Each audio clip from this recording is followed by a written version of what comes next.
Welcome to the HR Empowerment Podcast, where we will uncover strategies and new insights from HR professionals who discuss up-to-date regulations, best practices, and the most pressing topics like diversity and equity, leadership, dealing with difficult situations, and much more that affect your bottom line and business. Thanks for joining us.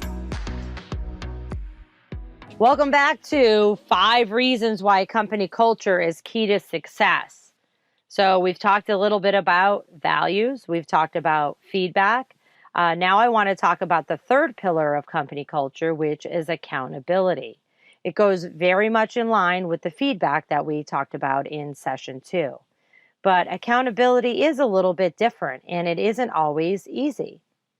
Effective leadership requires managers to assist their employees with managing competing deadlines and projects. Face it, we all have a lot on our plate, and that's not going away anytime soon. Effective leadership also requires you, the manager, to remove barriers to success. So anything that's blocking the way for your employees to be successful. It requires you to provide feedback, as we already discussed, and it requires managers to hold everyone accountable. Everyone. Why all of this is not easy.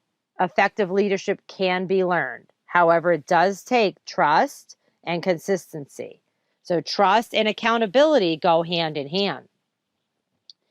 From a 2016 PwC survey, the results were that 55% of CEOs think that a lack of trust is a threat to their organization's growth. That's huge. And I could personally tell you, majority of people that I know in the community do not trust their companies. They're always trying to cover their own assets because they think they're one way away from the door. So that means that there's not a good two-way conversation. We're not sticking to our own values. We're not having two-way conversations and providing feedback. And we're certainly not holding certain people accountable. The team at the Center for Neuroeconomic Studies found that employees working in a high-trusted companies, so the opposite of the majority of companies, were 70% more aligned with their company's purpose, so with their mission, vision, and their values. That's awesome. Alignment with the company's purpose positively affects the bottom line. That's a huge win. But it does start at the top with the C-suite. High-trust companies hold people accountable, but without micromanaging them. They treat people like responsible adults. The science behind accountability, though, is twofold: fear and satisfaction. So fear is meant to be short-term. It's focused on survival and getting away from danger. It is exhausting. It is discouraging. It is very demotivating. And it works against our humanity when always present in our lives. Satisfaction is meant to be long-term while being focused on feeling good and moving forward. So this is what I want to ask you right now, a couple questions just about your team, your department, and then you could think about it later on about your company as a whole.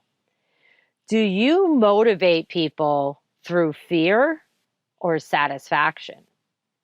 Do you hold people accountable by driving them away from something, that's fear, or driving them towards something, which is joy or satisfaction? Furthermore, are you transparent about this? When there are issues in the workplace, do you discuss the elephant in the room? I want to even talk more about that. Do you do it publicly or privately? Because that could totally build or destroy trust. You should be talking to individuals on a one-on-one basis about things that are going well or not going well on an individual level. Have those conversations, especially when something bad happens. Make sure that they know that you trust them and you don't want to ridicule them in public.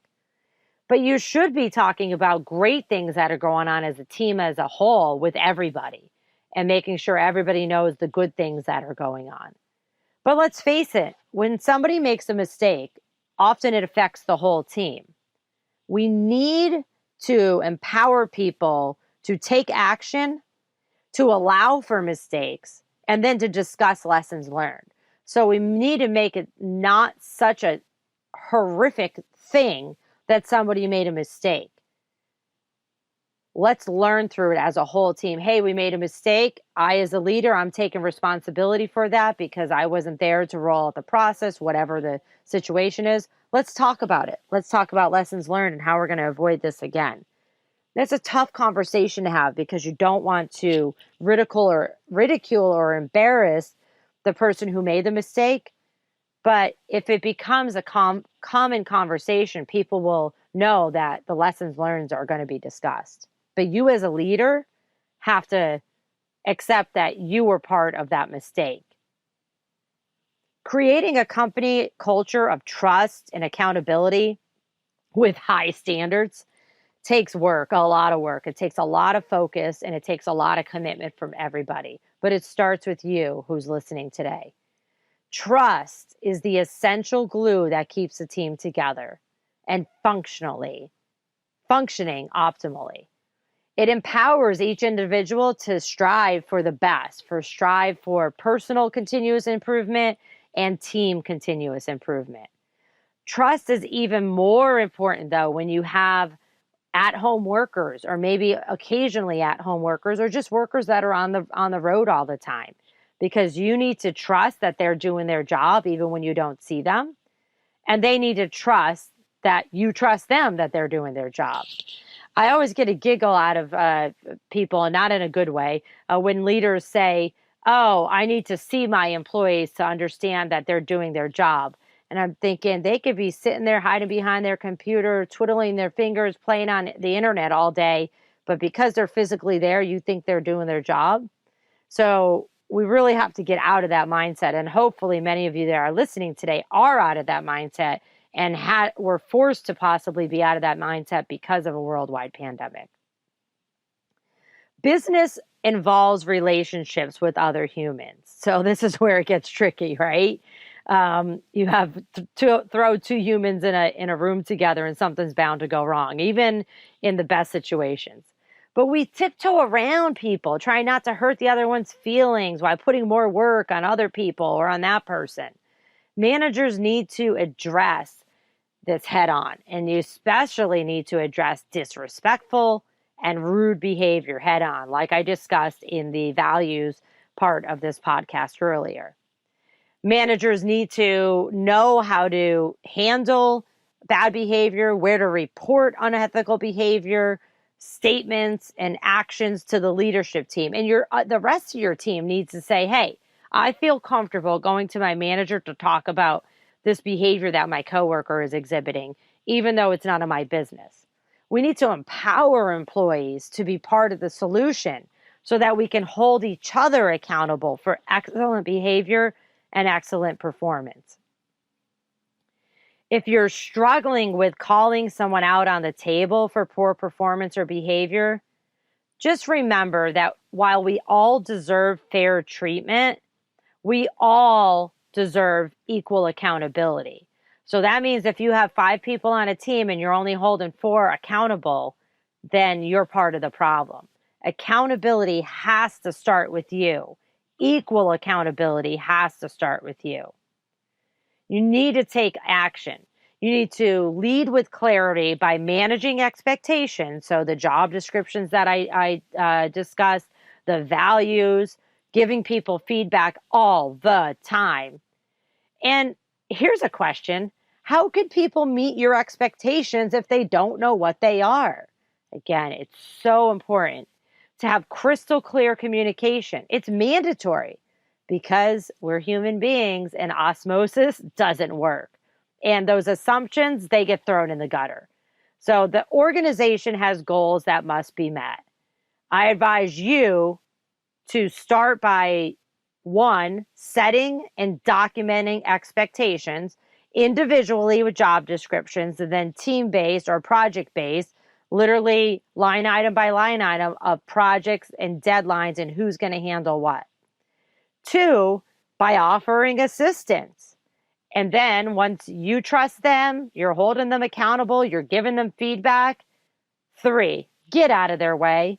Hire good people, train them so well that they're going to come to you if there's problems and move out of their way. Offering assistance is key, though, as some people may not know how to get started or may get stuck, especially if there's an assignment that's new to them. But getting out of their way is key to building trust. Trust and accountability go hand in hand. No excuses. I like to pre-schedule check-ins so that we're setting expectations in advance that every Friday or every other Friday, we're going to be talking about the project. And then every other Friday, we're going to be talking about you, the individual, and how things are going at work. Don't micromanage. Don't have excess check-ins unless there's something really hot happening and maybe they're on an improvement plan, they're new, they're stuck, they're asking for this. During these check-in sessions, it's time for you to follow up with two-way conversations. And you know what this requires? Listening. So sometimes we just have to keep our mouth shut and listen and then realign our expectations as necessary. Again, the beginning of this process of accountability is setting and documenting expectations, offering assistance, and then getting out of their way. Finally, do not forget to celebrate the wins and the good things because life is stressful.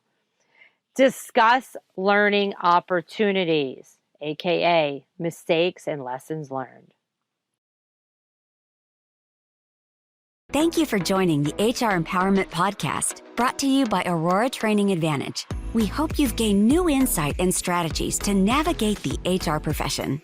We look forward to you joining us again on the HR Empowerment Podcast.